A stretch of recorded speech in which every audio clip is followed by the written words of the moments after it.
Before we start tonight's show, I want to give one last reminder that this coming Tuesday, December the 22nd at 9 p.m. on the Bigfoot Eyewitness Radio YouTube channel, the first episode of the show is going to premiere. So I highly encourage, if you haven't subscribed to that channel yet on YouTube, that you do so. Our guest wants to remain anonymous, so I'm going to just refer to him as Mike during the show. Mike, welcome to Dogman Encounters Radio. Thanks so much for coming. Thanks for having me, Vic. Mike, please give us a brief bio on yourself. I'm about 5'7". I live in an area south of Boston, a little bit more east of Providence, Rhode Island. I got a wife, fiance. I have a daughter. At the time of when my encounters happened, I was actually living at my parents' house. I used to play track in high school, used to do football. At the time that this happened, I was in the best shape of my life. I was as strong as I could be. I was about as fast as I could be. That's really about it on me. The first thing I'd like to talk about with you tonight, Mike, is after all this time, why did you decide to finally come out and openly share the details of this encounter the way you did? Well, I do remember a while back when I started to get big on Bigfoot and everything. And I remember when a show came up about the Michigan Dogman, and I remember thinking about how stupid the idea came to me. And after this happened, when I actually saw what I saw, it really kind of dawned on me like, wow, this is going to sound even more stupid if I come out and try to tell people about this. So what really made me feel comfortable was actually finding out about your show. When I got to hear that a lot of people are encountering these things, I started to realize, like, wow, I'm not really going crazy. And I felt a little bit more comfortable about reaching out to somebody like yourself. Well, Mike, I'm so glad that you decided to share it with me, whether you decided to come on the show or not, as I told you in the pre-interview. I think you will really benefit from doing this. How big were the woods around that home where you had that first encounter back by the fire pit? To map it out in my head,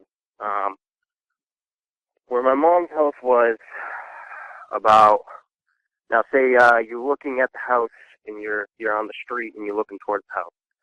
So to the right of it, I'd say there's probably about 200 to 300 feet of wood between my mom's house and the neighbor's house to the right. Going back, directly right behind my mom's house, about 100 feet, slightly to the left, is the last house that comes off of a side street leading into like a little cul-de-sac area. Now, if you go right behind my mom's house, just heading straight back, I'd say the woods could go back. They go pretty far back. If I had to guess, I'd say a couple acres. But right along the side of that highway comes off, to the left, there's still woods there too. There's some farmland, and that leads more into the upper west areas of Massachusetts, where there's just wood areas all along there. My little patch of woods in the back, it basically connects to a lot of big wooded areas around Massachusetts. But yeah, I'm pretty much city, basically. That's why I was actually so surprised that something like this would come so far into Massachusetts. I was really surprised. They do so many things that are so hard to understand. One of those things would be their knack for seemingly coming into city limits like what we're about to talk about with that fire pit incident. Before we cover the details of that fire pit incident, there are a few questions I want to throw at you about it. First of all, I wanted to know, did the strange feelings that you're going to talk about, do they happen year-round in that area where these encounters happened, or was it just one specific time of year that you would get these feelings? There was only one small part of the year that I would get these types of feelings. I moved there my sophomore year in high school. I was 16 at the time, but I moved in the winter. So I was going back there, just having some fun. I have a couple ATVs. I made some tracks back there. And about the summertime was when I started to feel strange, very strange feelings like I was being watched. That's the best way I can describe it. Um, these particular things and feelings that I would get, they would only happen between the very end of June and the very beginning of August. In the wintertime, I would get no types of feelings, even in the early spring, even late fall. It was only in that one particular time of the year between the end of June and the beginning of August. And it varied. It could be just the very end of August, and then I could go the next couple months and get nothing. It really depends, and that happens for about 2 years before I believe, and I'm very positive I had my first encounter. When you were getting these strange feelings, did you have any idea why you were feeling that way? No, I I always try to maybe uh, think of something that could help ease my mind. Oh, maybe it's just some guy back here. He's maybe looking for like some hunting spots. I'm not really too sure, but even then, why would somebody be hunting that close to houses? I'm pretty sure that's illegal, but I really couldn't think of anything. The most maybe is maybe a bear, but bears are not around my area. It's very, very rare if a bear comes through. Very, very rare. So I really couldn't think of anything off the top of my head, and it kind of stumped me for a couple years until I could figure out what it was. Oh, I can understand how it would be hard to figure out. That's just so unnatural to feel that way. Let's get into this first encounter. Please give us every last detail that comes to mind. Okay. Step into this. It was the end of June. I just graduated from high school. We were gonna have a fire at my girlfriend's house. She was my girlfriend at the time. Now she's my fiance. We were gonna have a fire at her grandmother's house. I'll actually say this area where I was just to give people a good estimate of where I lived. Her grandmother lived in Rainham, so that can give you an idea of where these encounters that I had happened. I feel comfortable revealing that. So we were going to have a fire over at her house, but her grandmother didn't really like the idea of that, so we ended up doing it at my house. So she brought her best friend and her best friend's boyfriend. Now, to give you a good idea of what my backyard looks like, in the backyard, there isn't that much until you hit the wood line. So from the back of my house to the wood line, I would say it's about 40 to 50 feet. But I have about a 7 to 8 foot porch in the back that goes all around back. And right behind that, I have an in-ground pool, but it's not used. It's been there. It's been broken. We weren't able to get to the landlord to allow us to fix it, so it's just there. Right behind that is a shed. Now, the pool and the shed in the house are on top of a small hill. So right behind the pool and the fence that goes around the pool, there's about a couple feet of space, and then there's just a drop. There's about a 4 foot drop, some wooden beams that keep the all the soil up there intact. And from where the beams are, there's about 10 to 15 feet of space before you hit the first trees. And to the left of the shed, there's a little tree house, and to the right of the shed, there's a wooden swing set. It's really old and wooden. Now, between the shed and between the swing set was where I had a couple barrels, and so I put one of the barrels up right in the middle of that, just far enough so it wouldn't catch the pine trees on fire. And, that's where I had my little fire pit. So it rained. I'm not really quite sure, but I know it rained either the day before or that early morning. Not really quite sure. So it was kind of damp out. So I did go around, tried to get as good a firewood as I could get, as dry as I could get it at least. And I knew I wasn't going to be able to just do this without any type of gasoline or anything else, like cardboard or something to help get it going. So I got some gasoline. We were all hanging out back there. We got a couple drinks. Yeah, we were young, We were just being kids. So I get the gasoline. I'm trying to get it started. It's not really getting started. Now, mind you, there's a lot of wildlife in my backyard. There's turkeys running back there all the time. Occasionally, you'll go outside, you'll see a deer. There's so many types of birds back there. Crickets. I even got some frogs and toads in my pool because, it's never used. So that night, it was very loud with activity. You could hear the birds chirping away. I mean, the birds go all the way till the morning. They don't stop. You could hear the crickets. You could hear the toads in my pool. No moonlight, so it was very dark outside. Before I continue on any further, I want the listeners to get a better view of the wooded area right behind where we were standing.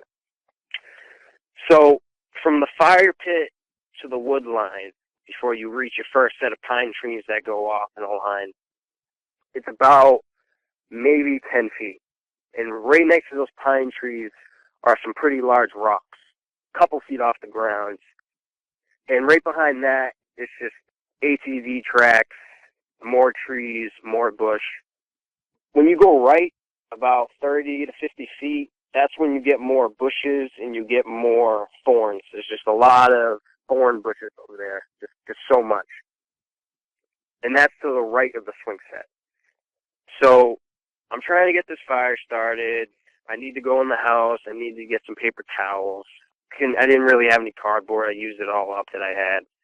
So the second or third time of me going up and getting some paper towels to light it up in the fire, it was one of those things that just kind of stick out to you in a memory.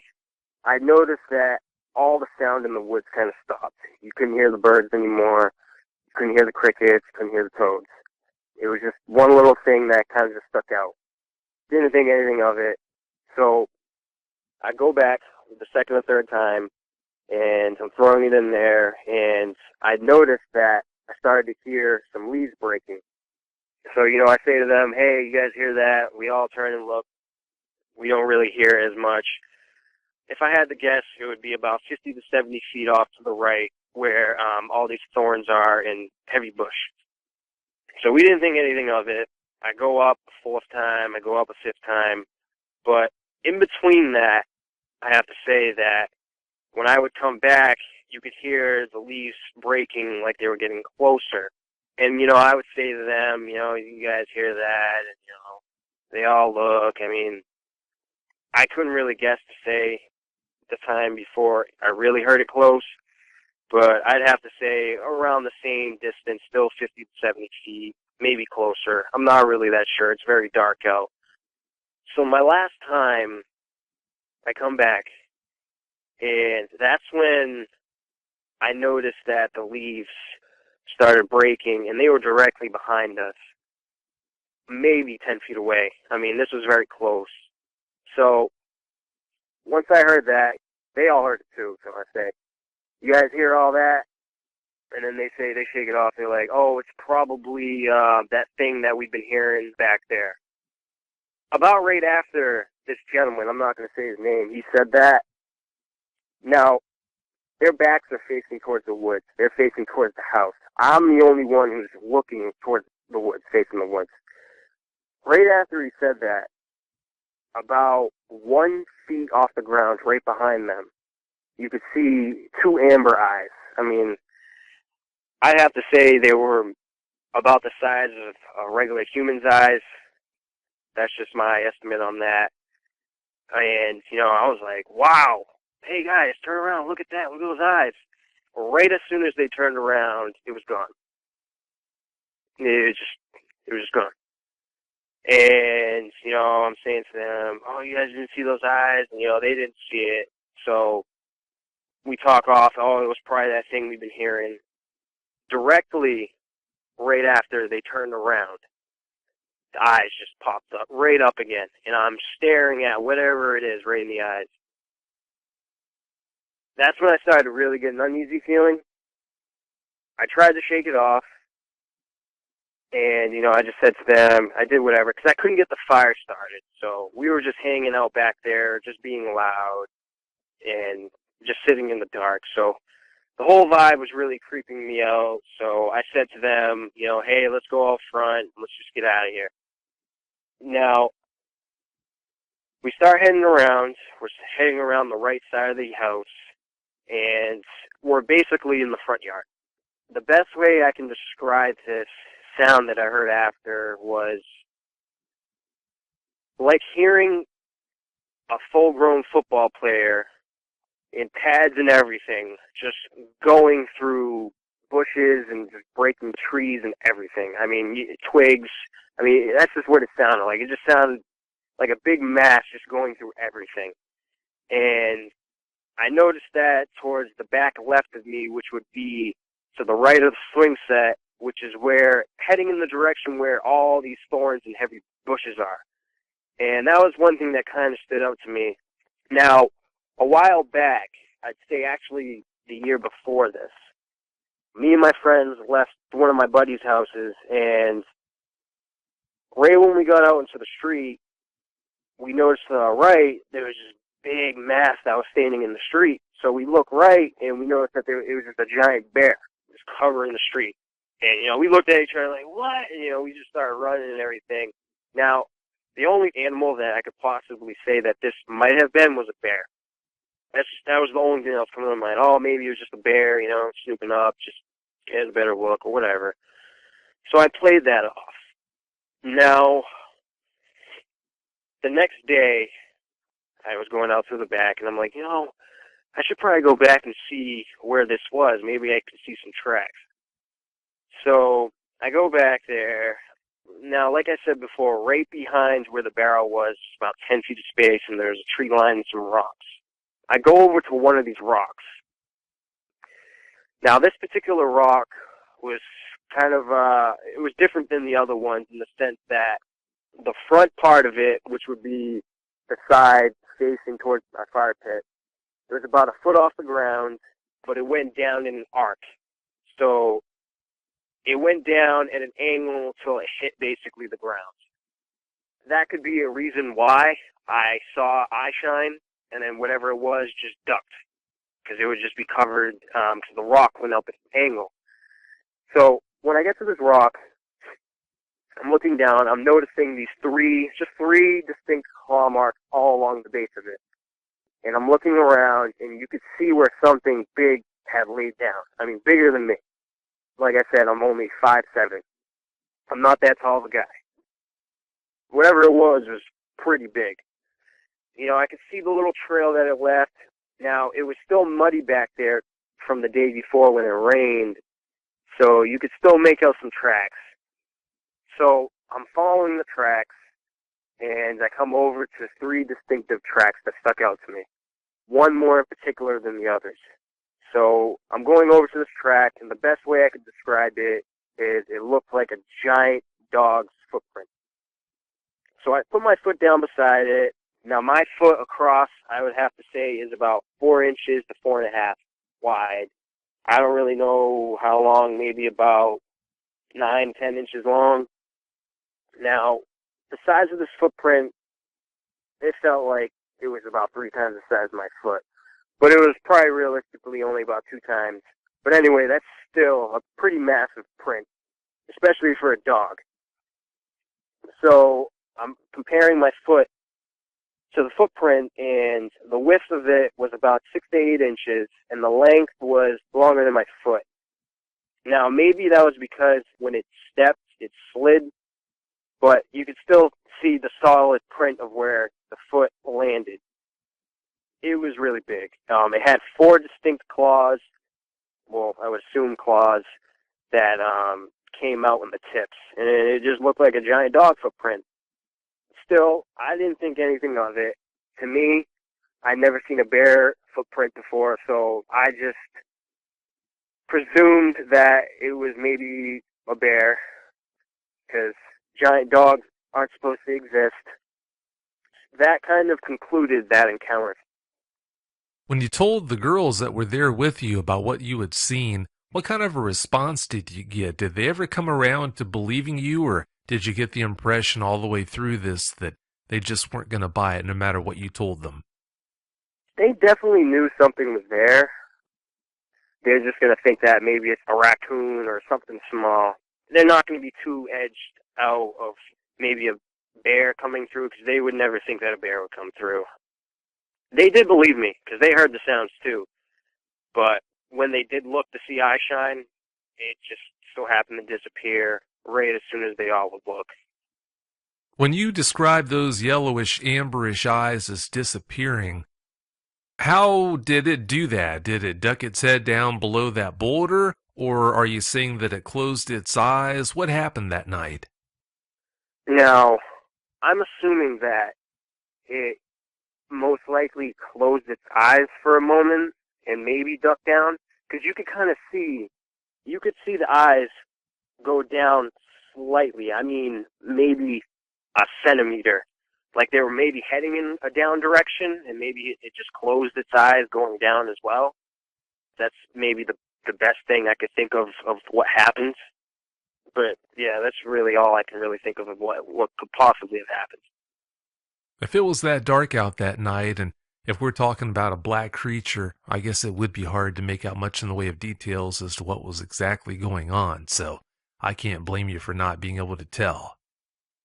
One thing I should also explain too, those pine trees, from about 3 feet up, the branches start coming out. I mean, these are pretty thick and heavy branches. So if something were to be standing behind there, whatever it is, it's not going to be able to see through those pine trees. It's going to have to go down on the ground and look right underneath the base of it. That's the only way anything would be able to see us. So it would make sense that it would have gotten, whatever it was, which I know now, which it is, would have gone down on all fours and laid down and looked through underneath the pine tree. Ew, that's awfully creepy. Well, moving forward, Mike, let's talk about this second encounter that you had. How long was it between this first encounter that you just were talking about and the second encounter? It was about a year later, almost exactly. It was about the very end of July, but I want to say it was about the first day of August. So it was about a year later. Let's get into the details of this second encounter. Please give us every last detail that comes to mind.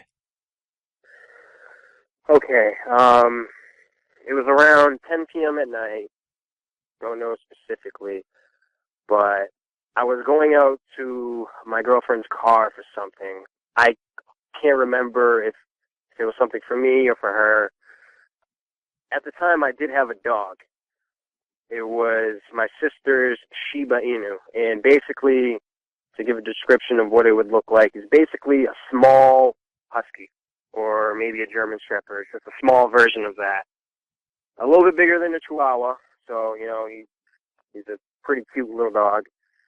Now, I did notice when I was about to be heading outside that he was looking out the door, and he was kind of acting a little antsy that night. Didn't think anything of it. So I step out the door, and to this day, I don't know why I didn't turn on the garage lights. I don't know why I didn't do that. So I step about 8 feet away from the door. I go down the little steps to like the little front porch, and I'm going along the pavement, little sidewalk that leads to the driveway. Now, the driveway probably goes about 15 feet across. Not really exactly sure, but from where I was standing, about 10 feet away was my dad's green truck, and about 15 feet away was his trailer that he had right there. And from where the trailer was, it kind of went down in a slight little hill to where the tree line was.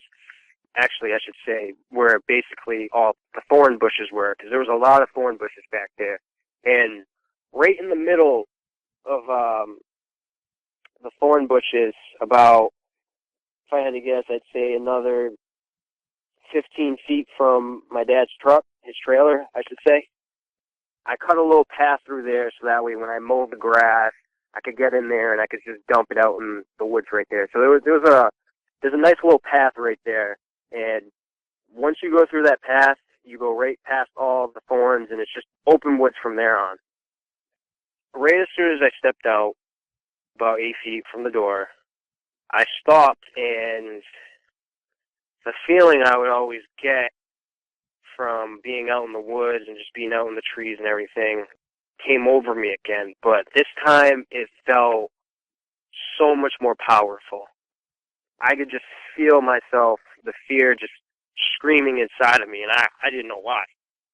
In that moment, literally as I'm about to turn my head to the left, I hear this very low-tuned growl,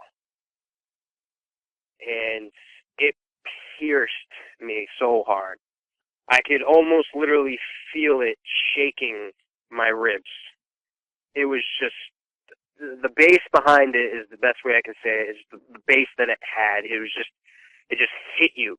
It just hit you hard. So, as I heard that, now my head's turning, and I come up, two eyes just stick out right to me. There was a little bit of moonlight that night, and to the right there was a street light that was on, so it did illuminate the area pretty decently well. So I'm turning my head, and I see these eyes. I'm trying to realize what I'm looking at, because what I'm looking at isn't, it's not supposed to exist, and the reason why I knew it wasn't just a normal giant wolf was the hands that I saw on this thing.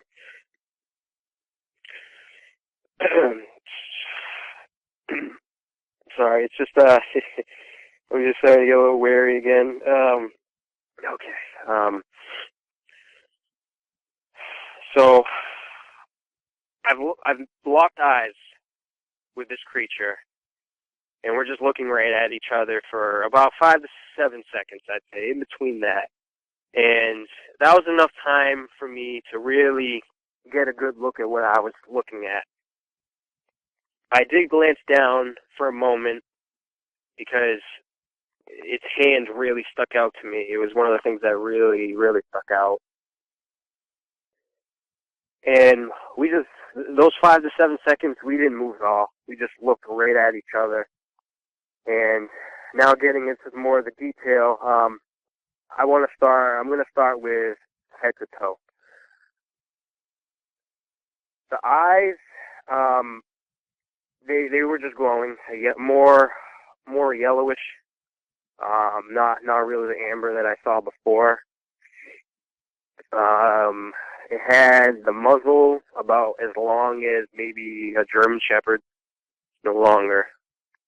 You could see the black nose, and you could see where the hair stopped around the nose. The whole face was covered in hair. It basically got bigger around the neck, kind of like a lion's mane. It was bigger around the neck area. You could see the 2 pointed ears, and one of the big things that stuck out to me also was its teeth. It had really big canines, and you could see that it was, I don't know if it was maybe trying to show its teeth, but you could see that where it's right where the muzzle was, the lips were kind of wrinkled up a tiny bit, and that really did freak me out even more. Going down more to the shoulders, the best way I could describe the way the muscle tone in the shoulders and the body build of this thing was a bodybuilder on steroids. That's really the only way you can describe it. Just go look up your classic bodybuilder that's, one of the biggest in the world, taking steroids and just constantly in the gym every day of their life, just nonstop every day. Now, mind you, this thing was also covered in fur, but you could still see the muscle on it. it was just that defined and that big. Going down more, it got more darker towards the bottom of it, but the right side of it, actually I should say the left side of it, I'm looking towards the right side of it. So the left side of it was illuminated by the street light more. And it had its left hand on the ground. Its left leg was on the ground as well. Both legs, from what I could tell, were both on the ground. More in like a sitting position. You could see that it was definitely crouched. I've had time to really think about it, and it's kind of when you have memories, triggers more memories, and that triggers more memories, so you're able to remember more detail. I was also able to see that its leg resembled that of a dog leg. It went down where the knee was, but at the same time, where you think the knee would be, it would also be in another area, so it kind of looked backwards, but it was crouched. The legs were also pretty muscular from the fuzziness of memory that I do have. And the only appendage that wasn't on the ground was its right arm. The best stance that I can possibly give for people to get a description of what exactly basically I was looking at was, in the beginning of your shows, you have a dog man that's kind of got all three of his hands on the ground, but he's got one up, and he's kind of howling. That's kind of basically the stance that it was in, but just looking just right at me. So, getting more into the detail of this thing's right arm and hand, another good way that I can kind of say what it looked like was also in that picture. It kind of looked like, almost like a deformed, but longer hands, like where your palm would be. It was longer, and the fingers were very abnormally long. You could see the claws as well. I'm not really sure how long those were, but the fingers were really, really creepily long.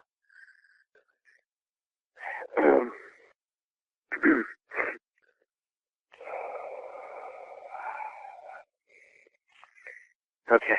All right. I realize it's not easy to talk about, Mike. Take your time. You're doing just fine. Okay. Yeah, I know. I'm trying to. I'm just trying to keep it calm and explain, because I feel like I'm doing a horrible job explaining this. So the fingers were really creepily long, and that's what I really knew. What I was looking at was not a giant wolf. If I had to say, like I said, I'm 5 feet 7 inches. I'm not tall. With maybe shoes, I'm maybe 5'8".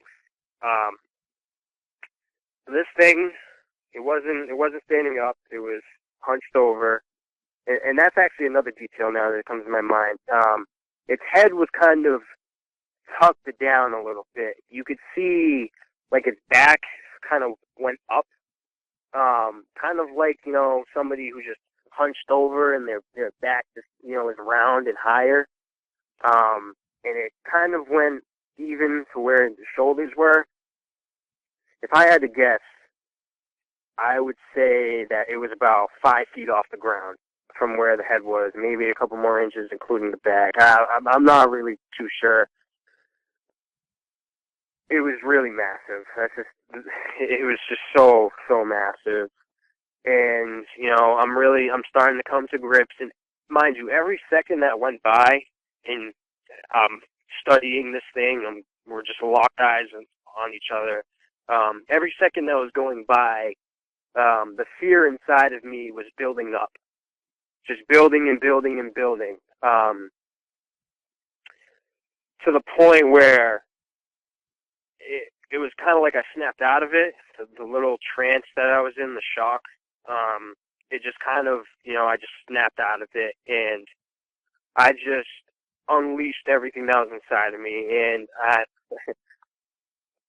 I really don't feel that much of like a girl saying this, but I yelled and screamed like a little girl. I screamed at the top of my lungs, crying for my stepfather.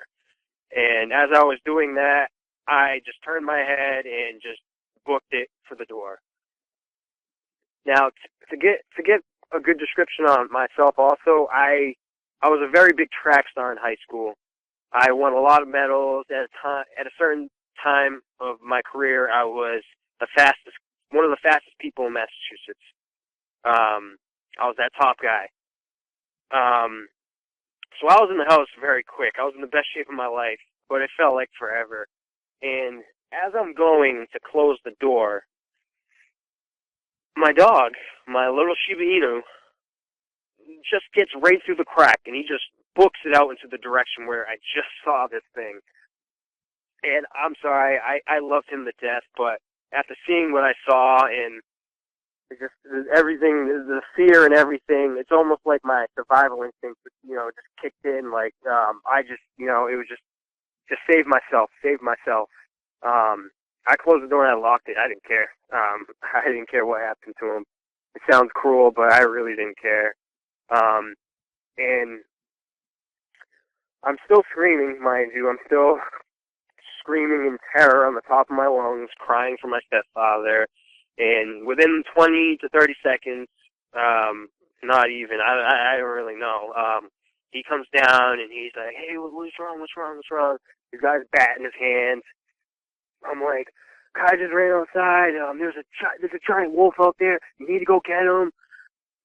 As he's going out to the door, maybe just his presence made me feel safe. That's really all I can say. So I actually did follow him, but I didn't leave the porch. I stayed right there at the steps.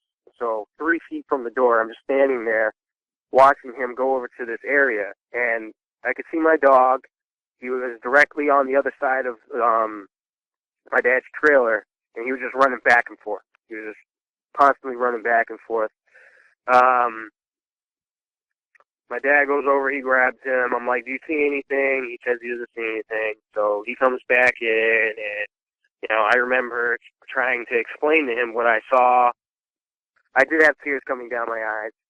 I never experienced that type of fear in my life.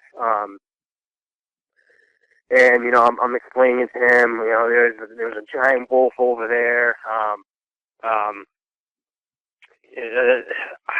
That's the best way I can describe it. And, he says, it was probably just the wheelbarrow's reflection, because right next to it, there was a wheelbarrow. And from where he was standing, he said that the way that the metal reflected, he could see maybe how I could see two eyes, but I explained to him, no. I know what I saw, man. There was a giant wolf. It was a giant wolf. Mind you, I didn't want to say to him that, the best way I could describe it was a werewolf, because, he's just going to look at me like I had 10 different heads, and he's not going to believe me even more. So we kind of just left it at that. I went upstairs. I didn't get any sleep that night. I didn't sleep good for about a whole week. And, as time went by, I kind of just came to grips that happened, but I just tried to close the door, just, let it just be in the back of my subconscious mind, and it just stay there. Just, casually as I go on with life, just forget about it. And that's what I did for a few years. Earlier on in this interview, you mentioned the fact that you felt like you're doing a bad job talking about this encounter.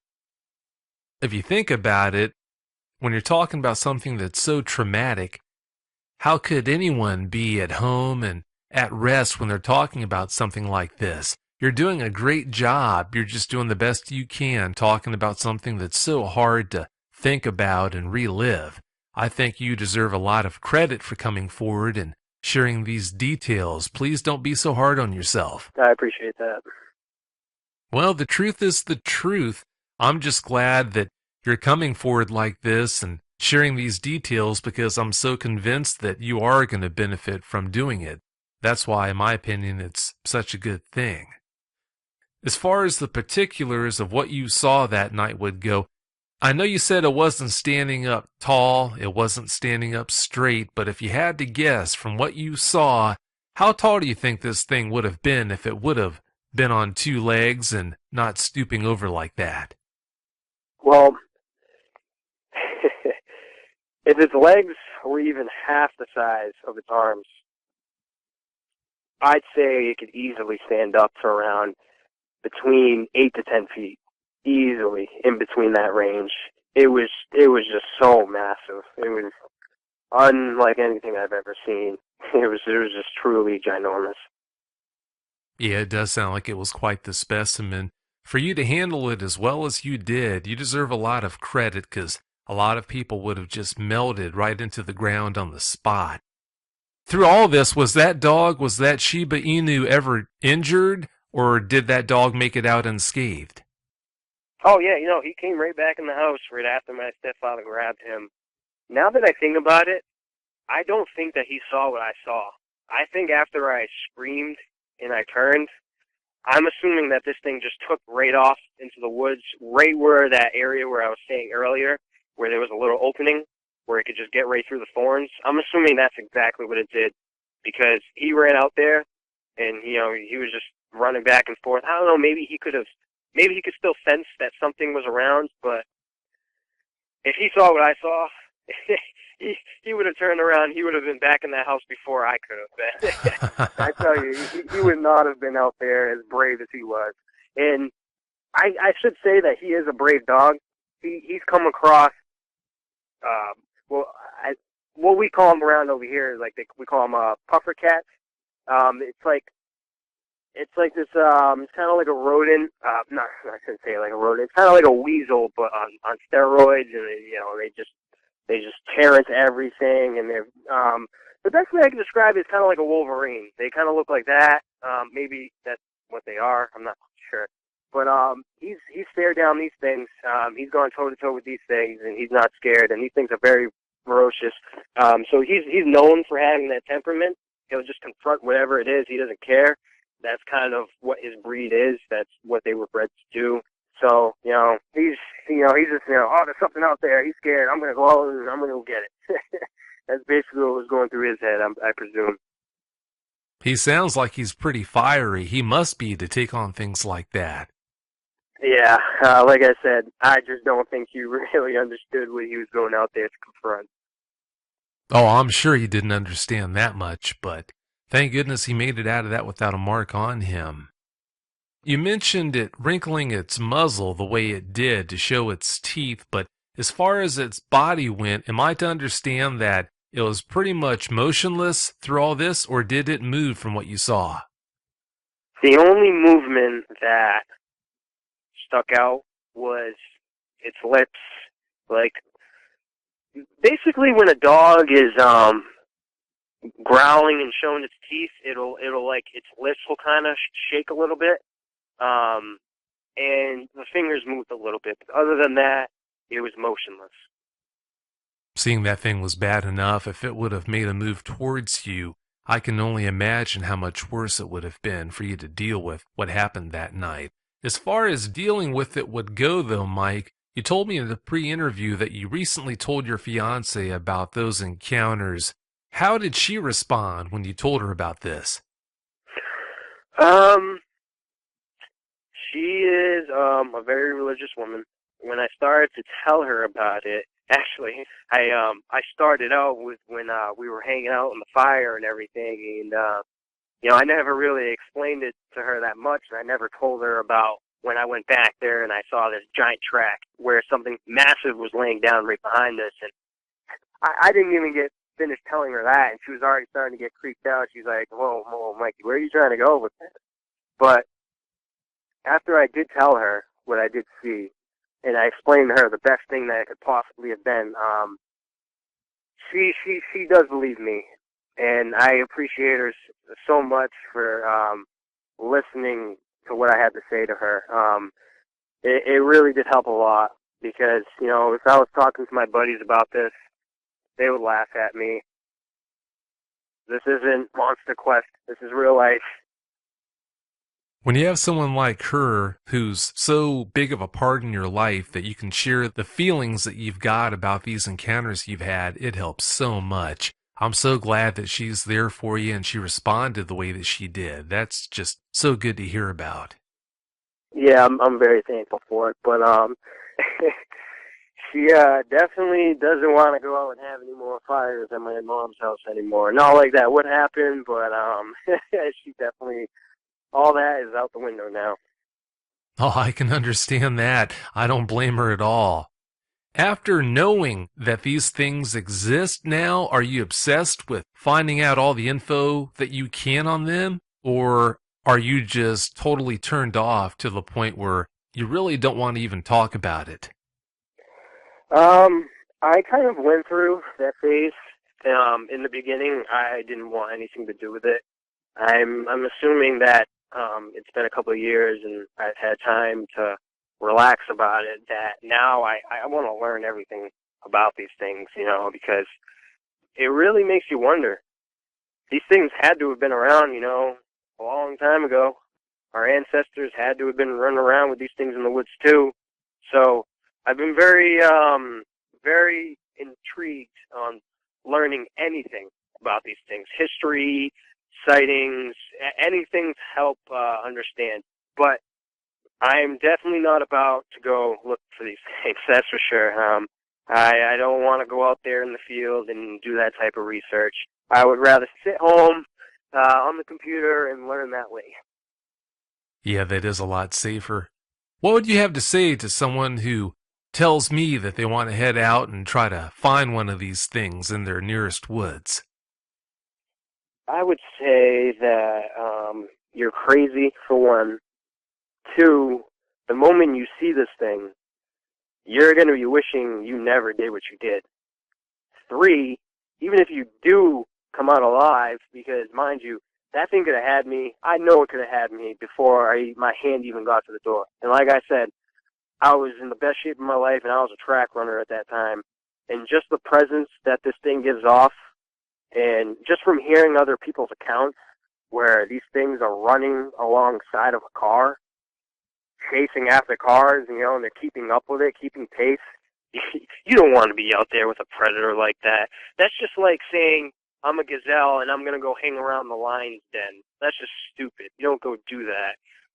For the people that are even more wanting to learn about these things, and, they have a lot of experience out in the woods, they're hunters and all that, and you got guns and everything, I still would very refrain from going out there and doing that. Uh,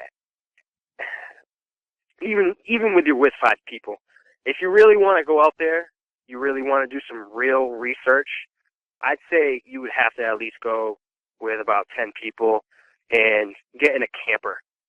You definitely would have to stay away from where these things are because you don't know what can happen. I'm going for my gun license right now. Even with a 45 caliber round, if I shot this thing, it probably would have tickled. The amount of mass that this thing has, these people really don't understand because they haven't seen it. Unless you got a couple green berets out there with 50 caliber rifles hiding in the trees, I don't think there's any way you're going to be able to take down one of these things. It's just so massive. And it's a top predator, so it's going to know you're there before you even know it's there. So just from that one little encounter that I've had, I definitely feel safe to say, don't go out there looking. If you know some people who are actual researchers about this, who, go out there and they actually do these types of things, maybe contact them, because they're going to know more about going and researching these things versus you, who has no idea. You're just going to go out there, make a bunch of noise in this thing's territory, piss it off, and then next thing you know, you're just another missing persons case. I can't stress that enough. You mentioned how jittery you were feeling going into this interview. how thinking about these experiences was so unsettling for you. You talked about how talking with your fiance about this recently helped you, but that still doesn't tell me how you're doing psychologically as far as dealing with these two encounters you had. Where are you at right now? Are you coping with it fairly well or not? I'm definitely doing, I'd have to say, pretty decently good. Talking about it has definitely helped me out a lot. But the only things that kind of, I could say, still affect me from that is I'm still very antsy about actually the dark, just the dark in general. I could not be out in the woods in the dark. I just could not be out there in the dark. Even just being in my house, when I'm in a really dark part of my house, I get very unnerved and I have to turn on a light. It's affected me that much. And now I live more in the city, so, I got apartments all around me where I'm at, and just being outside, walking in from my car, just walking up the little driveway and it's just dark around, I'm constantly looking over my shoulder. It's it's definitely still there. The experience is still affected me to that extent, but for the most part, I still feel like I'm doing a lot better than I was in the past. When that happens, I couldn't go out there on my quad for a long time, even during the day. And I love just riding around back there in the woods, having a good old time. And after that happened, it made me really think, hey, maybe that weird feeling you were getting when you were 16, 17, and you were out here playing in the woods, maybe that's what it was. Maybe the few times you heard leaves crunching in the background, that's probably what that was. And that really did affect me. So I did not go back there, especially in the summer. I would never be back there in the summer. I just couldn't do it. But like I said, I think I'm taking it a lot better since I've come out and I've talked to you. I've talked to her. I've noticed that I'm not really antsy anymore. Just walking in from my car, but the dark still does creep me out. I don't like the darkness at all. It's awfully encouraging to hear about the progress you're making. Are you where you need to be yet? No, you're definitely not, but it sounds like you're at least getting there. Are all these after effects going to totally go away at some point? I highly doubt that they will, but I think in time you will get to the point where you can deal with this in a way that allows you to go on with your life and do the things you need to do without worrying about it so much that it is a hindrance. Well, having said that, Mike, do you have any closing comments you'd like to share? Um,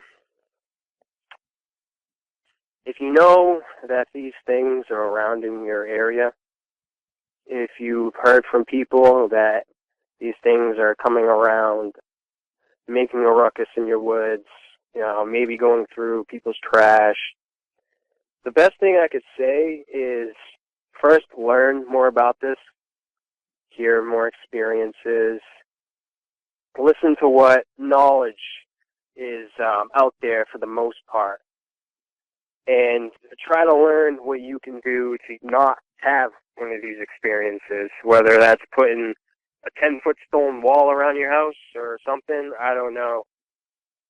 But if you know that these things are happening, please don't go out there looking for them. That's just one thing I really, really, really have to stress. Because I know there's some people out there that just really don't think. You do not want to see this thing up close. If you really want to go out there and search for something, go out and look for Bigfoot. From what I hear, from the encounters, all the reports that I hear, they're a lot less likely to charge at you and take off your head versus what I saw that night. I really can't stress that enough. And if you have had an encounter, even close to the city where I have, it's not unheard of.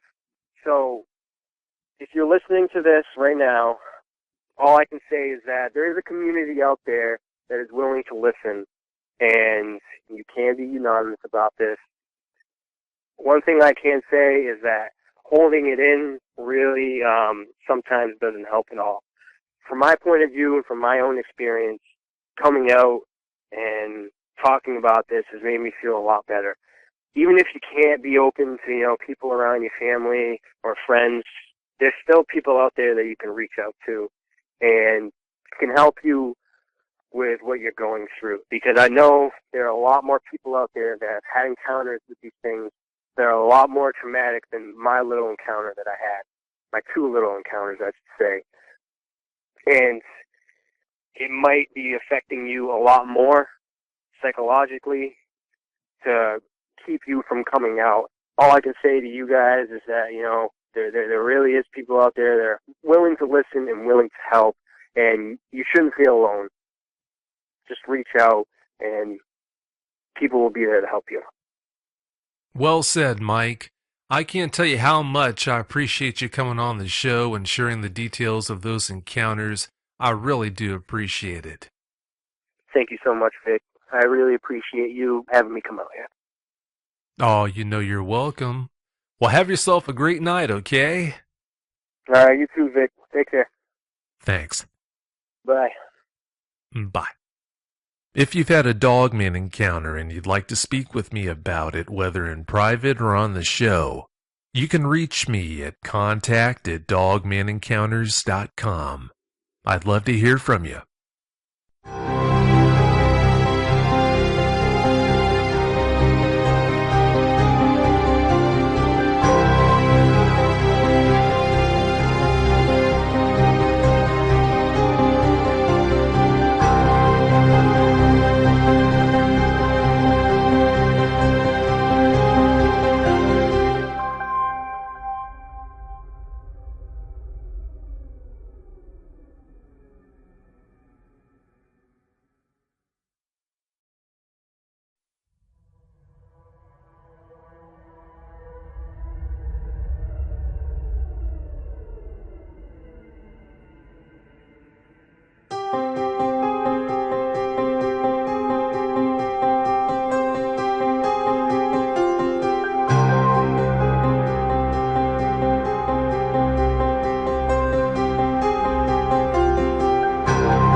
Episode 76.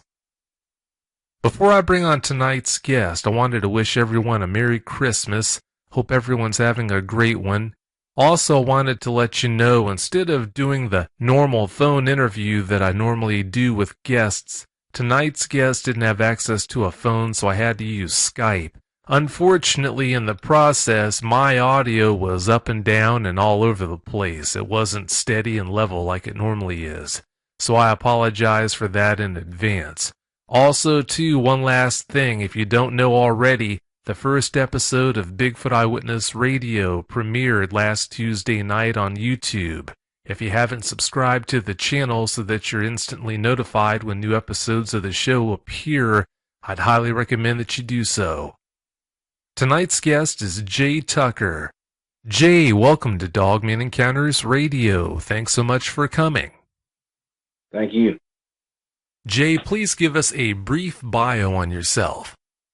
Well, I've lived in Mississippi from I was born until I was probably 17, left and have moved all over the country, been outside the country for a little bit. I've done security work, worked as for police officer. I've worked bodyguard, anything that has to do with security, I've done. I've been in almost all 50 of the United States doing security or, like I said, law enforcement in one means, manner, or another. The security companies I work for, I won't name because I don't have permission to do that. Oh, no, I understand. How much time do you spend out in the woods? As up to a year and a half ago, I spent about 90% of my time in the woods because of my job, what I did. I can say I worked Border Patrol for a good while, and like I said, and the way we worked was 17 days on and 7 days back home. And now that I'm retired from doing that, I moved back to my home state of Mississippi. I live in northern part of Mississippi, and I stay in the woods constantly. I'm talking about I help out with people that have problems with poachers on their land. I go scout out pre-sites for you name it, and I've done it for Boy Scout trips to teaching my own kids. Like I said, I spend a good bit of time. If I'm not at work, I'm in the woods. That's where I feel at home at. And I've seen pretty much every kind of wildlife in Mississippi and the surrounding states. I've even seen some that supposedly are not in this area, like cougars. And when I was younger, I did see a black panther. That's what we call them, a black cougar. They're supposedly not in this area, but it's mighty mysterious that the Wildlife Federation in Mississippi has a law set where you cannot, if you even point a flashlight at these animals, they can write you a ticket and arrest you. Wow. Yes, sir. And they're not supposed to be here, but yet they have that law on the books. We have some around Louisiana. We have some like in Greenville, Mississippi, the surrounding areas towards Louisiana and Arkansas. We do have a few small black bears, but not very many. But like I said, no, sir. I'm pretty good at identifying tracks of animals. To, like I said, if I can take show me a picture of half of an animal, I can just about tell you what it is. Before I left Mississippi, when I was a kid, we had several hunting camps that would do guided hunts for out-of-state people. And that's one of the things I've done. I was 15, and I was carrying grown men out on guided trips, setting them up in blinds, getting them ready to kill their nice deer. I think it goes without saying you do know your way around out there. See, that's the biggest thing right there, Jake. A lot of skeptics, they'll say when someone claims to have had a dogman encounter, they'll say it was just a case of mistaken identity. With you having all that experience, I don't see how anyone could say that. And no, sir, because at one time when I was a kid, I grew up in the country. I'm talking about it was across the woods. It was a mile to my nearest neighbor. I would catch baby foxes. I've had timber wolves as pets and raccoons, stuff like it. Like I said, no, there's no, if you see one of these creatures, there is no misidentifying it. There's nothing else that looks like them. And the biggest thing is the eyes. I will never forget the eyes of that creature. And I was 10 foot, I was 10 foot away from it, moving down the road in a vehicle. But I'm talking about we were 10 foot away, looking at each other. And there, like I said, there's no a wolf. I've seen plenty of wolves in Alaska, Montana, you name it. They don't get that big. I've never seen, the biggest wolf I've seen is 150 pounds, and it was in captivity. And it still, it does not compare to this animal. They closely resemble, but that's it. This animal is the dog man is a total different animal.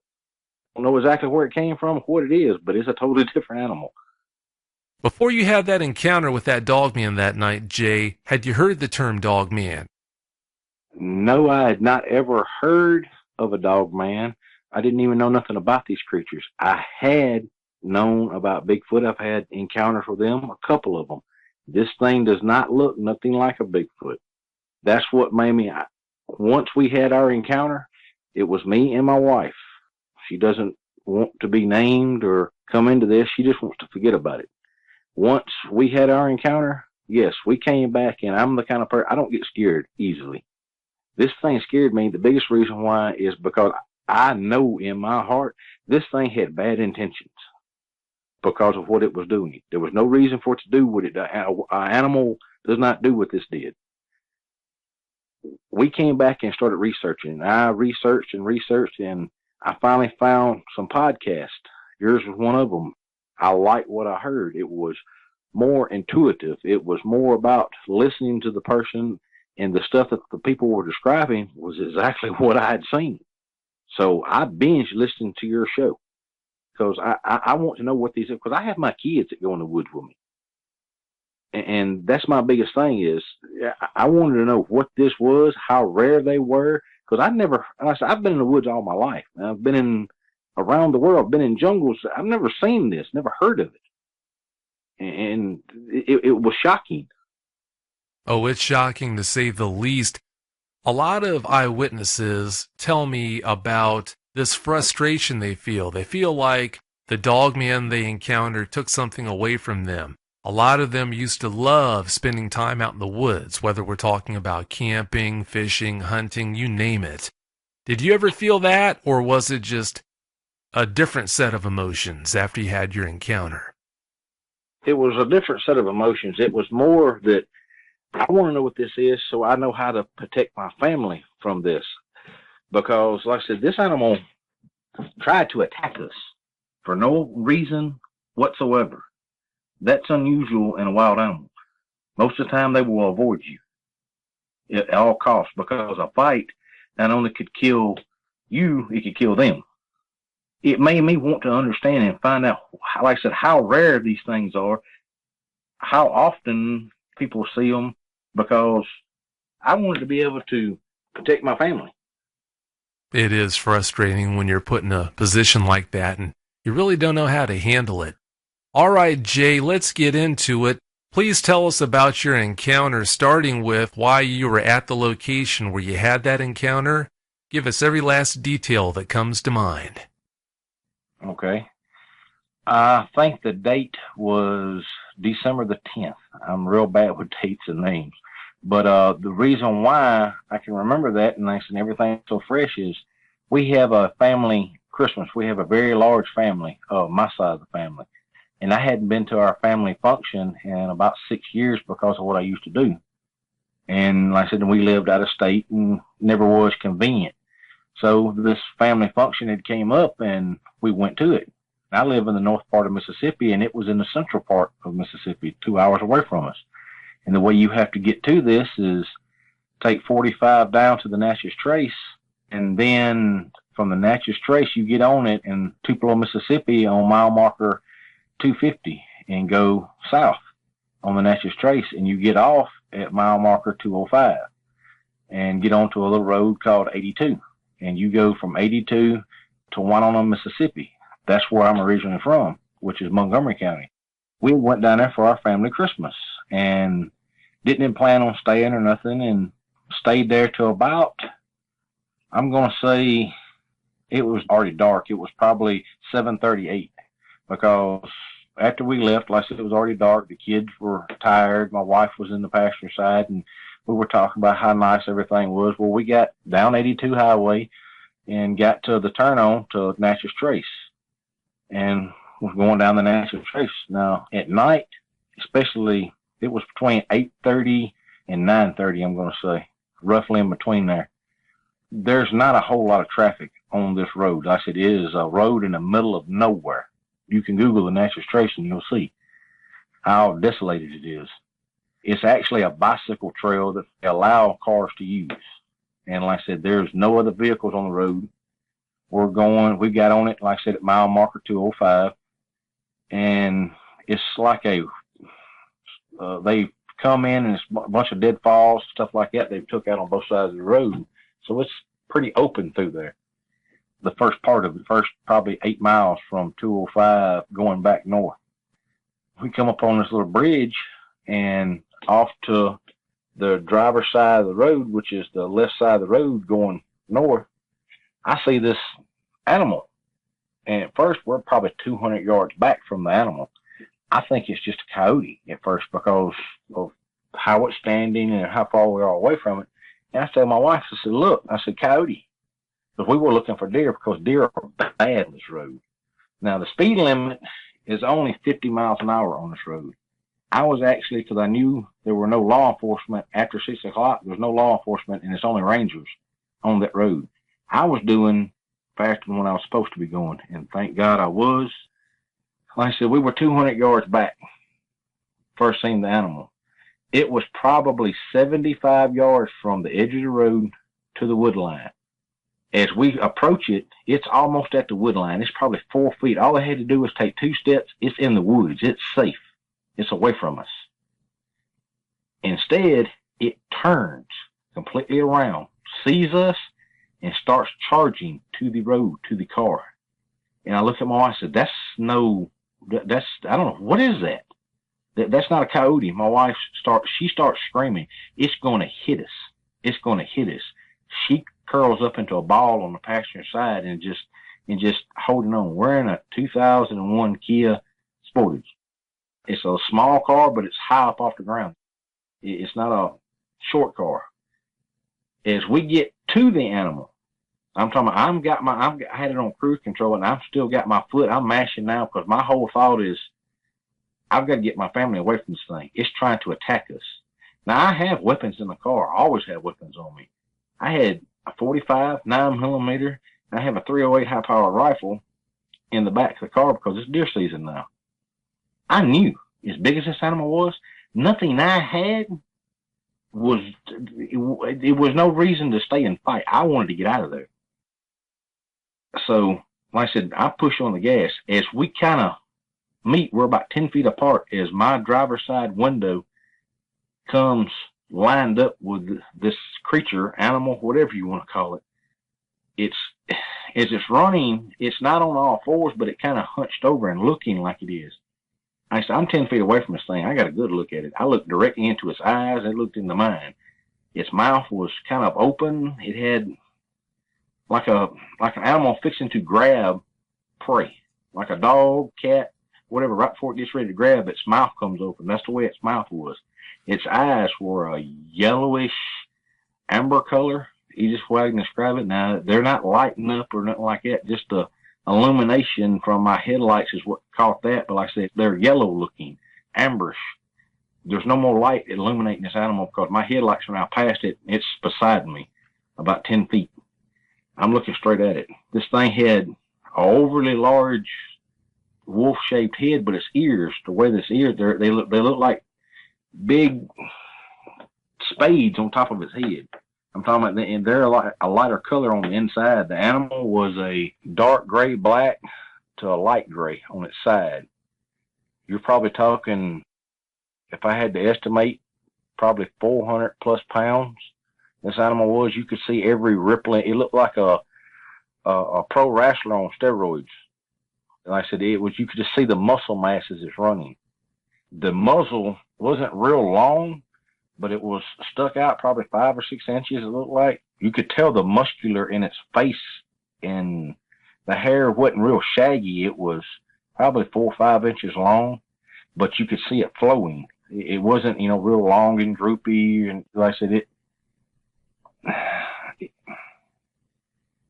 as we passed right there, I'm thinking, I'm getting ready. It's fixing to hit my door, is what I think. And like I said, just so happened I had been going faster than what I was supposed to be. And if I had to been, it would have centered my driver's side door. It passed right behind the vehicle. My tail lights, without no brake lights being matched, just the tail lights. As I'm looking in my side mirror, I can see it light the hair up on the animal as it goes past. I did not turn to see if the animal tried to follow us. My whole thing was, my wife was screaming. I'm trying to get as far away from this creature as I can, because if it would have hit us, it was big enough, it would have rolled us and probably took me out, and then my family would have been left to survive on their own. And I believe that's what it was trying to do. I believe it was trying to roll our vehicle because it was running, looked like as hard as it could. And like I said, I kept telling my wife, it's okay. She kept screaming. What was that? That was no coyote. That I've never seen nothing like it. She goes, it was as big as a cow. What was that? I said, there's no mistaking this animal for being anything other than what it is. It's an unknown cryptid wolf. Bipedal. I said, I don't know. That's why, like, when I contacted you, I told you I didn't know if I'd seen a werewolf, wolf, wendigo, whatever you want to call it. but I've never seen one before, and I hope I never see one again. That would be a blessing, because I don't. This animal was not. There was no reason for it to do what it done. It purposely turned to attack us, and there was no other cars on that road. We didn't meet another car probably for 40 miles. If it would have rolled us, like I said, it would have killed us. I have no doubt about that. That's my story. Jay, you told me about the strange posture it had as it was running up on you. What kind of description can you give us on how it looked when it was running up on that car? The easiest way I can describe that is it. You know how a football player kind of gets in this hunched over stance, running like to get ready to tackle? That's the way it looked. It was hunched over like it was getting ready, like a football player right before it gets ready to tackle. Its front was not touching the ground. It was hunched over, but like I said, its front paws, hands, whatever you want to call them, arms were not touching the ground. The only thing was touching the ground was his back feet. And he had legs like a dog. But like I said, I can't tell you if it had paws, feet, or what, because I wasn't paying attention to that. His eyes kind of had me tranced in right there, because I couldn't believe what I was seeing. And I've seen some weird stuff. I realized that Dogman was hunched over, so it might be hard to get an idea on how tall it might have been if it was standing up straight, but doing your best, giving your best guess, how tall do you think it would have been if it had stood up? Well, just so happens, like I said, I went out and measured, because I figured you may ask me that. From the ground, I took a tape measure and put it on the ground. I sit in the vehicle and had my son hold it up to where my eyes and its eyes met. And that tape measure is at 5'6". I believe if this animal would have been standing up straight, it would have been 7+ feet. Because it was hunched way over. And like I said, because we were eye to eye, about 10 feet away, and there was no drop down on this road or nothing. It was smooth. Like I said, from standing outside, from a tape measure on the ground to where my eyes meet is almost as tall as I am. But like I said, I took a tape measure, and it's almost this animal standing up, I believe, would have been 7 foot tall, if not taller. Because like I said, it was the way it was hunched over. If it was that tall, hunched over, I wouldn't be surprised in the least if it was 7, 8 feet tall when it was standing up. Broad. I'm talking about broad. It took up my whole window. I'm talking about the way it looked. I mean, it was 10 feet away from me. It was probably 3.5, 4 foot widthwise from shoulder to shoulder. It was massive. I'm talking about massive. And I said, I don't believe it would have had any problems turning that vehicle over. I believe if it would have hit it like it was trying to do, I believe it would have rolled us. That was what I believe it had intention. It was trying to roll us, stop us, and the only reason why I can think of that is to attack us. I don't know of any other reason why it would want to stop us. Did you get a good look at its arms and its hands to be able to describe what they looked like? Not its hands, but its arms. Yes, sir. The legs, well, I said that it was running on, looked just like a dog's legs, but it was standing upright. The arms, the arms looked like they might have been a little longer than what they should have been. From when it was hunched over, it's hard to tell. But like I said, I did not ever see, I don't remember seeing, and I've tried to remember if it had hands, paws, or what. I didn't focus on it. I focused on its face. And when I seen its eyes, it was just amazing. What in the world is this, and where did it come from? When you're face to face with something like that, just being able to tell how many legs the thing has got is doing a good job. Now, from what I understand, from what you told me, your boys were in the car with you and your wife. What were they doing when all this was going on?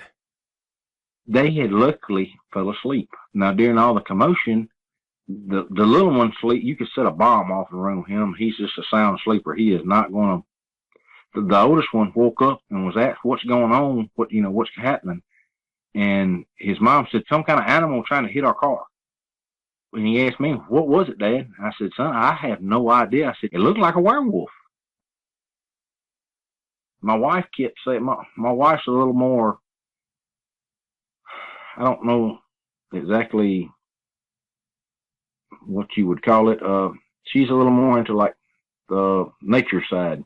Uh, she kept telling me it had to have been a Wendigo or a skinwalker because there's a lot of Native American. That's what the Natchez Trace is. It was an old Indian trail, and my grandfather was Native American. She's got some Native American background in her family, and she kept saying that had to have been a skinwalker or a Wendigo. But I don't know what exactly this animal was, but the descriptions from your radio show are the closest things that I have heard. And the picture I'm looking at right now from your site, that's, if it was hunched over running forward, it would be a very, very, if it was in a lineup, it would get picked. The illustrator who created that logo for me, Chris Chin, he also created a side profile of that subject in the logo. I want to send that to you, and I'm also going to post that on the YouTube version of the show so the listeners can get a chance to take a look at that and see what I'm talking about. After you have a chance to see that illustration, I want you to let me know what you think. If that kind of matches what you're talking about here tonight, I'll bet it does. If you'll email them to me, I'll sure look at them and I'll give you a answer, yes, no. But like I said, from what I'm looking at right now, while I'm talking to you, like I said, if it was in a police lineup, it would get picked as number one suspect. I'd never heard of these creatures before. I didn't know how until I got to researching it. These things, it seems like every year, like I was telling you before, every year it seems like the sightings and occurrences and encounters keep growing. I don't know if more people are just coming out or they're just showing up more. But like I said, I've been in the woods all over the place. I've never have run into anything like this. I've never seen signs in the woods, and I've tracked everything you can think of, from humans to dogs to you name it, and I've tracked it. Jay, after you had that encounter, I'm sure like anyone else who sees one of these things, you dove headlong into a search for information. How did it go? Because I didn't know exactly what to call it or what it was. So we started searching.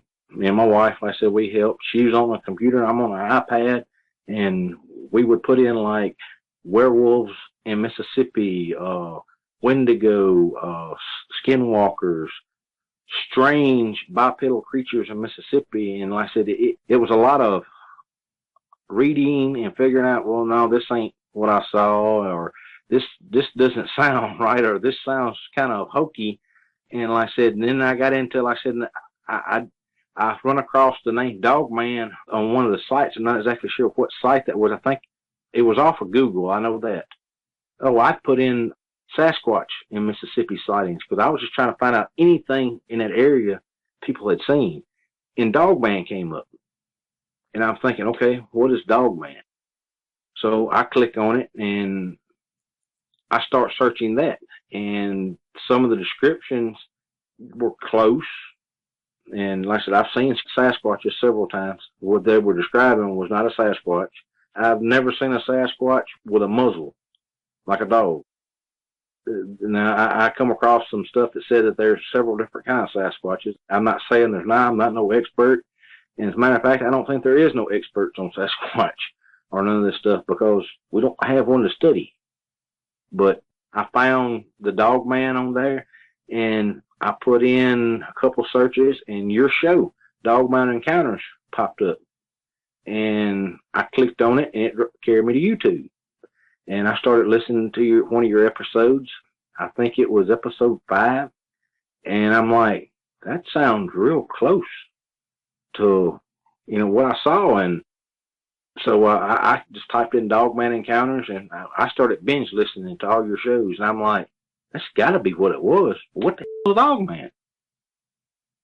And like I said, that's the reason why I contacted you. When I contacted you, like I told you, I don't know if I seen a werewolf, Wendigo, what I saw. But this is what it looked like when you contacted me, I told you.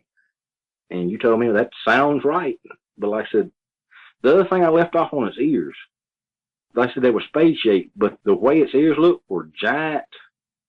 If you took a bobcat's ears, how they had the tufts of hair comes off the ends, that's the way this thing, his ears, it ended with little tufts of hair coming off the end of its ears. But I'm talking, they looked like they were probably the size of my hand.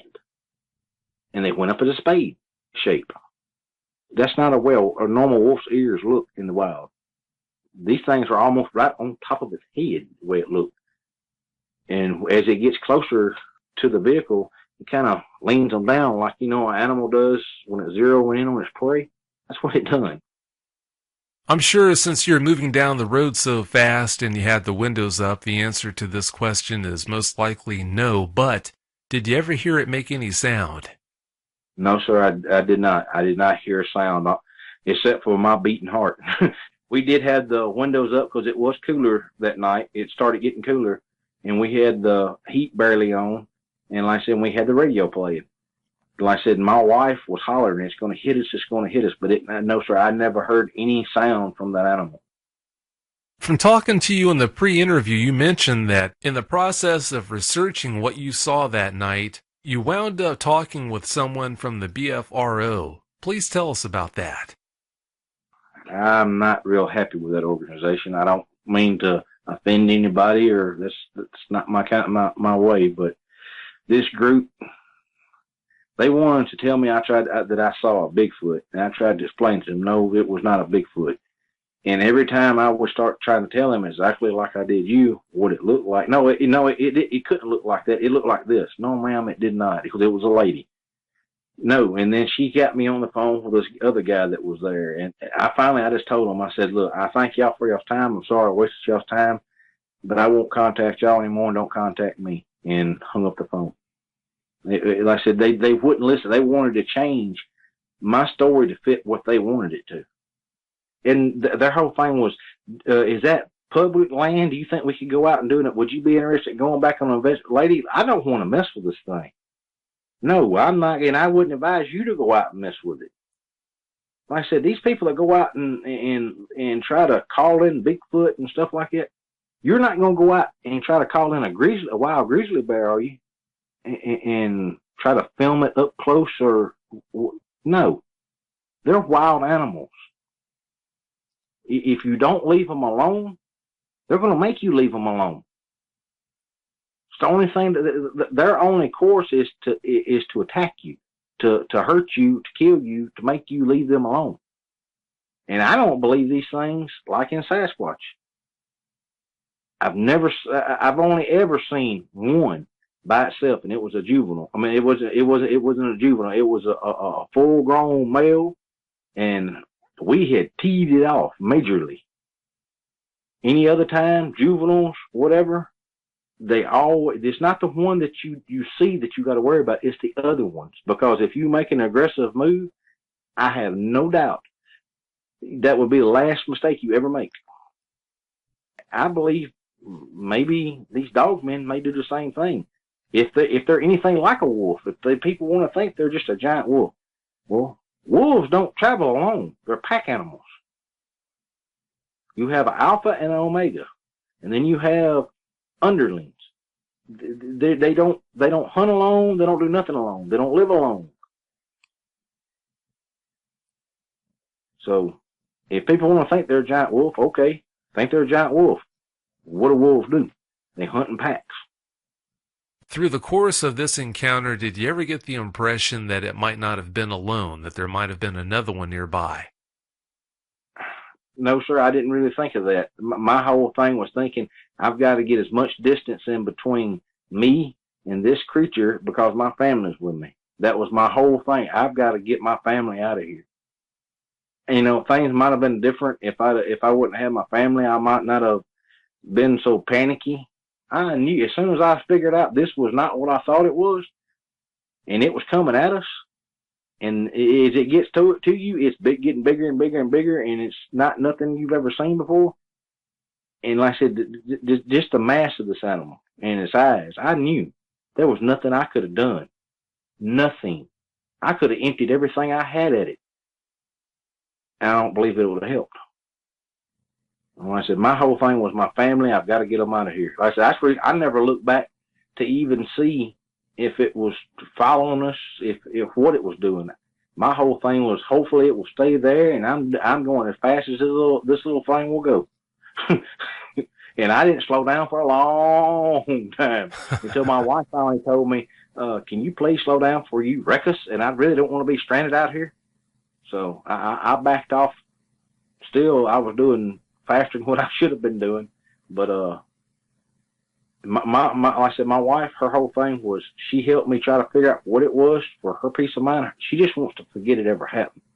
And she really doesn't, like I said, she really doesn't want to discuss it because it scared her. She'll tell you, it scared her. I just don't want to have nothing to do with it. Oh, no one could blame her for being so upset after seeing something like that that's not supposed to exist. Like I said, when I decided I wanted to contact you, it was to get the story out there to let people know these things are out there. Somebody needs to know.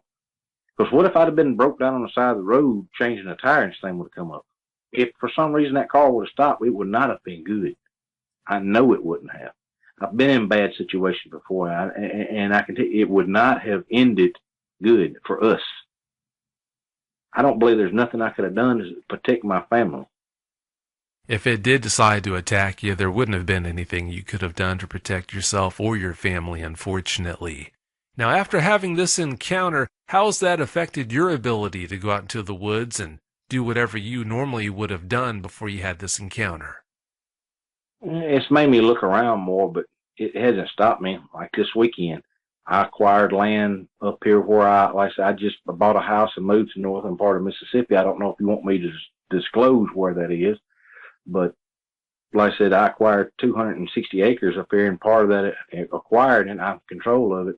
We had problems with illegal hunters, hunting clubs and stuff, and they would go out and set in snares and stuff like that. I went out this weekend, scouted out, removed snares, but it's made me think more about looking around, because I don't know what signs to look for in the woods to know if these animals are even in the woods with me. That's the biggest thing. I know what to look for most times, and that's what I look for, for the danger. I know what to look for when a man sets a snare. And once you know, it's kind of like putting a big flashing beacon out there. This land that I'm talking about, no one legally has been on this 260 acres in 15 years since it was cut. You're talking about pine trees growing wild for 15 years. The undergrowth is so thick you have to take a machete or a Kaiser blade to cut your way in just to make a trail. Or unless you can find a deer trail that you have to belly crawl through to get through. It's not going to deter me. Like I said, I'm more interested in finding out what these animals are, what to look for to avoid these animals, because this is a predator, no doubt about it. And I don't think I can hurt this predator. I really don't want to hurt this predator. I was always brought up, if you're not going to eat it, there's no reason to kill it. If I knew there was one on this land, I would avoid that area like the Black Plague. Because, like I said, as long as you're not making yourself trying to come into its area and take its food source or be a threat to it in kind of way, most predators will leave you alone. Now this, I don't know if it will or not. It would probably just soon attack you as look at you. But I said, it's not changed me. Now, I haven't took my kids out since that, but we had tornadoes and stuff tonight. We're going in the woods deer hunting tomorrow morning. When you told your kids about what you had seen that night when they were sleeping in that back seat, what was their reaction? How did they respond to that? My oldest one, unfortunately, takes after his father, and he doesn't have sense to be scared when he should. He wanted to turn around and go back to see exactly if it was still there or see if we could find prints. His mama was very adamant and no. She used a few other words than that, but it was no. The little one, he's kind of worried and scared because he asked me, matter of fact, earlier, he said if we want to cross one of those big wolves is what he calls it. What are we going to do? I said, if it doesn't see us, we're not going to act like we see it. We're going to leave it alone. But I don't think, I haven't seen any signs out where we are, so I think we'll be all right. Oh, I'm sure you will be. Knowing what you know now, having seen what you saw that night, what do you think about these people who go out into the woods looking for these things? I think they're asking for trouble. They're not a pet. That's like the Bigfoot thing. Yes, I've seen them on several different occasions have actually tracked a juvenile, thinking when I first got into tracking, I thought I was tracking actually a human, a poacher, but it wasn't. It was a juvenile Sasquatch. These people that go out and look for these animals, they're going to keep looking and they're going to find something they don't want to find. This animal, like I said, is not a pet. Going out calling to it, thinking, oh, it's going to come up to you, and I don't know what they're wanting, but you don't go out and call a grizzly bear in and try to have a conversation with it. These things I believe, are worse than a grizzly. Well, that makes two of us. You talked about your wife and how she reacted when you saw that dogman that night. Let's get into how she dealt with that encounter a little bit here. Did she do anything special to try and help herself get over the trauma of that encounter, or did she just basically rely upon you to dig up any information on the topic that you could find? No, sir. She got in trying to figure it out because, like I said, when something like it happens to me, it scares me. I don't scare easily. My whole thing is I want to find out what it is. My fight or flight, like I said, I had my kids and my wife with me. That's the reason why, like I said, I didn't want to stick around to find out or even attempt to try to fight this thing. I was thinking of them. But normally, that's not my instinct. My instinct is to stay there and stand my ground. That's just what I've always been taught in my training. Running usually from a wild animal is the worst thing you can do because it just brings in their instinct to hunt. This, though, was a different story. I believe if I would have stood my ground, I believe if I would have had whatever weapon, I could have dumped everything I had into it, and it wouldn't have helped me. I would probably just made it even madder. Yeah, you're probably right. Having received as many stories as I have from people who have tried shooting at one of these things, some with some pretty formidable weaponry, and not having the desired effect, I kind of cringe when I hear people talk about heading out into the woods with a 45 on their hip, as if that's going to protect them from one of these things. It just doesn't make sense. No, sir. A 45 was designed for one thing. It was designed to stop a human. It wasn't designed for an animal. That's what the 45 was designed for. When they designed that gun, they were having the Filipino Wars, and what our servicemen were carrying for 38 specials and stuff, they'd hit them and they'd keep coming at them and attack them. They brought out the 45s. You could hit somebody in the shoulder with it, and they're going down. They don't want to fight no more. My dad is no such thing as an ex-Marine, excuse me for that, to all the Marines. He did 4 tours in Vietnam with a Ford Recon Scout Sniper. I said, I learned a lot of my stuff from him and from my grandfather that fought in the Korean Wars. And I said, people that go out and looking for these things, they're looking for trouble. And if they keep on, you're probably not going to ever hear from them when they go out one time. Having seen what you saw that night, seeing what that dogman looks like and must be capable of, can you imagine one of these people who's so ill-prepared for an encounter being out there face-to-face in the middle of the woods with one of these things, with nowhere to go, no way to protect themselves? This may sound harsh to some people. My suggestion to somebody that finds yourself out there with a weapon, this thing comes at you and you have nowhere to go, your best bet is to use your weapon on yourself. that would be my suggestion, because like I said, I'm very familiar with weapons. I'm very familiar with what weapons do. I don't know of anything but a 50 caliber Barrett that I'd feel comfortable shooting this thing with, and I don't know very many people that have those. Yeah, that's a good point. Well, do you have any closing comments you'd like to share? The only thing I can think of, Vic, is these animals are out there. I don't know what they are. I would love to know what they are just to satisfy my curiosity. But I believe they need to be left alone if you can leave them alone. There's no reason to go out and anger these animals, because if you anger them, and I don't know what. Well, I said this thing was already teed off or something. I don't know what its thing was, but just think if it came into an urban environment, you can make an animal mad enough that they will get aggressive enough to track you and follow you. And animals can track you for a long way, especially predatory animals. So I believe they need to be left alone. If you have an encounter, come here.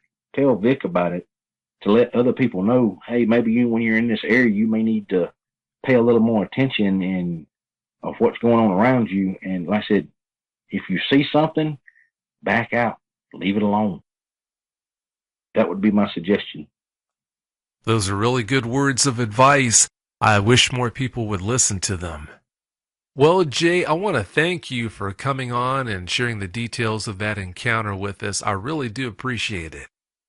I appreciate everything you're doing. And like I said, I just wanted to get the story out there. Like I said, and if more people would not worry about what everybody else thinks because they've seen something, until there would probably be more stories and people would less likely to be hurt probably by one of these things, or more, and we find out more information. Like I said, my biggest thing is there's not enough information out there to even tell you if the one is in your area. I guess if I see giant wolf prints or on the ground, well, if I see giant footprints on the ground, I'm leaving that area anyway.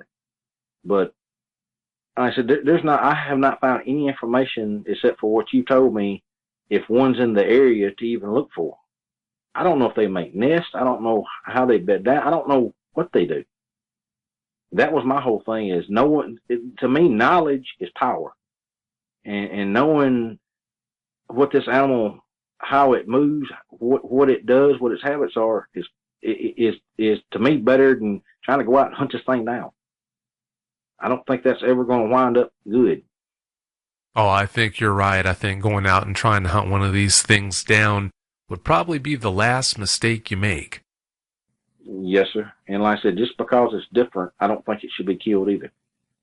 I'm talking about, like I said, I'm firm believer, if you're not going to eat, if you don't need it to eat to survive, there's no reason to harm that animal or hurt that animal. And I'm a big time hunter. I love to hunt. My boys love to hunt. Oh, I agree. Yeah, there's no reason to go out there and try to kill one of these things for what? Well, thanks again so much for coming on, Jay. I really do appreciate you coming on and sharing your time like that. Yes, sir, and thank you. Have a great night. Yes, sir, you too. Good night. Thanks. Bye. Bye. If you've had a dogman encounter and you'd like to speak with me about it, whether in private or on the show, you can reach me at contact@dogmanencounters.com.